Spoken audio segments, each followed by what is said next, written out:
The Business Trip Adventure. Chapter 1. Departure Preparations. Mark glanced at the clock on his desk. His flight to New York was in less than 24 hours, and he still had a long list of things to do. First, he reviewed his itinerary, which included meetings, a presentation, and a networking event. His boss had provided a detailed briefing, emphasizing the importance of securing a new contract with the client. Mark started packing his suitcase, carefully organizing his suits, ties, and other essentials. However, just as he was about to place his travel documents in his bag, he realized his passport was missing. Panic set in as he searched through drawers, bags, and even under the couch. After what felt like an eternity, he finally found it tucked away in a forgotten folder. With that crisis averted, he shifted his focus to gathering the necessary documentation for the trip. Contracts, presentation slides, and brochures. He meticulously double-checked each item to ensure nothing was left behind. Before heading to bed, Mark confirmed his airport transportation and set multiple alarms to avoid oversleeping. He felt a mix of anxiety and excitement. This business trip was an opportunity to showcase his skills, but the pressure to succeed weighed heavily on him. As he drifted off to sleep, he visualized himself confidently presenting in front of the client. Little did he know, the journey ahead would test not only his professional abilities, but also his ability to adapt to unexpected challenges. Chapter 2. At the airport. Mark arrived at the bustling airport early in the morning, dragging his carry-on suitcase behind him. He navigated his way to the check-in counter, where a friendly agent asked for his passport and ticket.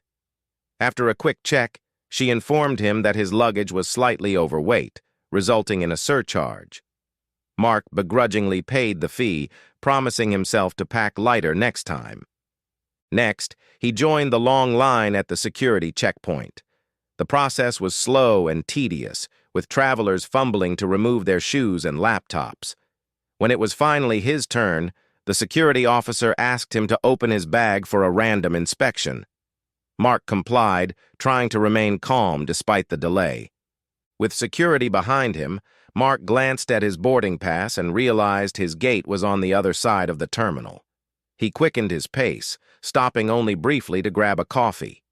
As he approached the gate, he heard a final boarding announcement for his flight. Relieved to make it just in time, Mark settled into his seat on the plane. He couldn't help but reflect on how even the simplest tasks at the airport could become stressful. With his seatbelt fastened and laptop ready for work, he prepared for the flight ahead, eager to arrive at his destination and begin the next phase of his business trip adventure. Chapter 3. Hotel Check-in Challenges. After a smooth flight, Mark arrived at his destination feeling optimistic. He quickly hailed a taxi to his hotel, where he had booked a business-class room weeks in advance. At the reception desk, he was greeted by a polite but harried receptionist, who began searching for his reservation in the system. "I'm sorry, sir," she said, furrowing her brow. "It seems your reservation has been mistakenly canceled." Mark felt his stomach drop. Staying calm, he explained that he had a confirmation email and provided the details. The receptionist apologized profusely and offered to resolve the issue. While waiting, Mark noticed the hotel's lobby was bustling with business travelers, each engrossed in their own tasks. After a few tense minutes, the receptionist informed Mark that the hotel was fully booked, but offered an upgrade to a suite at no additional cost. Grateful for the resolution, Mark accepted and headed to his room. Once inside, he quickly unpacked and logged into the hotel's business center to print out updated presentation materials. The printer, however, decided to jam just as he was finishing the final copies. After calling for assistance, he managed to fix the issue and returned to his suite. Looking out at the city skyline from his room, Mark couldn't help but think about how small hiccups could create big stress. Determined not to let the day's challenges affect him, he reviewed his notes and got a good night's rest, ready for his first meeting with the client. Chapter 4. Meeting the Client. The next morning, Mark arrived at the client's sleek office building. He checked in at the reception desk and was escorted to the conference room. His heart raced as he walked in, where 3 executives were seated, ready to hear his proposal. Mark began with a confident introduction, sharing his company's credentials and outlining the services they could provide. The executives nodded, their expressions neutral but attentive. Mark focused on maintaining a cordial tone, emphasizing how his team could meet the client's needs effectively. As the discussion progressed, the client's lead negotiator raised concerns about the timeline for delivery. Mark listened carefully, taking notes and clarifying details. He then proposed a revised timeline, offering additional support to ensure all milestones were met. His rapport with the negotiator seemed to improve as they found common ground. The meeting concluded on a positive note, with the lead negotiator stating, "We'll review your proposal further and provide feedback by the end of the week." Mark shook hands with each executive, maintaining eye contact and thanking them for their time. Walking out of the building, Mark felt a wave of relief and satisfaction. While the deal wasn't finalized yet, he believed the initial meeting had gone well. He looked forward to showcasing his ideas further during the upcoming presentation, knowing that first impressions were crucial in building trust. Chapter 5. A Presentation Gone Awry. The day of the presentation had arrived, and Mark was ready to showcase his proposal to the client's entire management team. He arrived early to set up his laptop and connect it to the conference room's projector. After a quick test, everything seemed to be working perfectly. As the team filed in and took their seats, Mark greeted them with a confident smile. He began the presentation with a compelling introduction, using the first slide to outline the key points.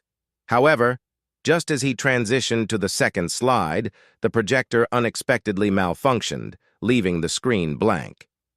The room fell silent, and Mark felt his heart skip a beat. Staying composed, he apologized for the technical difficulties and quickly decided to improvise. Using a printed copy of his slides, he continued the presentation, explaining each point in detail. His ability to speak articulately and adapt to the situation impressed the audience. As the projector issue was being resolved by a technician, one of the executives asked a challenging question about cost projections. Mark addressed the concern with contingency plans, demonstrating his thorough preparation. By the time the presentation ended, the projector was functioning again, but it hardly mattered. Mark's improvisation and ability to handle unexpected challenges had left a positive impression on the team. After the meeting, the lead negotiator approached Mark and said, "That was impressive. You handled that situation better than most would." Mark thanked him, feeling a mix of relief and pride as he left the room. Chapter 6. Networking Event. Later that evening, Mark attended a networking event hosted by the local business chamber. The venue was a lively mix of professionals from various industries, all engaged in conversations and exchanging ideas. Mark entered the room with a pocket full of business cards and a well-rehearsed elevator pitch. He struck up a conversation with a logistics expert who shared insights into supply chain trends. As they exchanged contact information, Mark realized how valuable these events were for building collaboration opportunities. As the night progressed, Mark found himself moving between groups, discussing topics ranging from market strategies to technological innovations. He practiced active listening, making sure to remember key details about each person he spoke with. At one point, he met a senior consultant who seemed particularly interested in his company's services. They discussed potential synergies and agreed to schedule a follow-up meeting. Mark knew this could open doors to new partnerships in the future. The event concluded with a short speech by the organizer, emphasizing the importance of creating meaningful connections. Mark left the event feeling energized and inspired. He had not only expanded his network, but also gained valuable insights and potential leads. Walking back to his hotel, Mark reflected on how networking required not just confidence, but also genuine curiosity and effort. He felt more prepared than ever for the final phase of his business trip. Chapter 7. Closing the Deal. The final day of Mark's business trip had arrived, and with it, the crucial negotiation meeting.